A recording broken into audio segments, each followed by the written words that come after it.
a surface, you will need sandpaper, gesso, a painting surface, and I'm using paper in this case, a paintbrush, water, and paper towels. I suggest that you start by covering the area you'll be working in with newspaper or something disposable, like in my case, I'm using the back of the large sketchbook. Before you start, be sure to stir your gesso and maybe even add a little bit of water to make it easier to spread. A lot of times when gesso is brand new, it's really thick and a little bit difficult to spread. Once you're happy with the consistency of the gesso, you can go ahead and apply an even, thin coat of gesso to your painting surface and remove any hairs or little paint boogers you might find. Then you can set it aside and let it dry.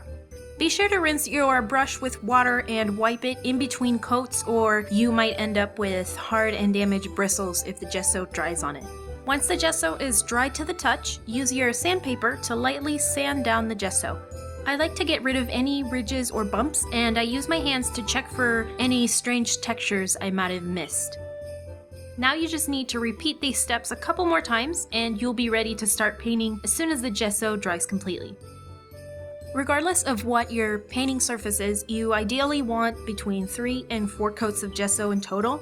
It is kind of a tedious process, so I think it's very practical to do a whole bunch of sheets all at once instead of just doing one at a time as you need them.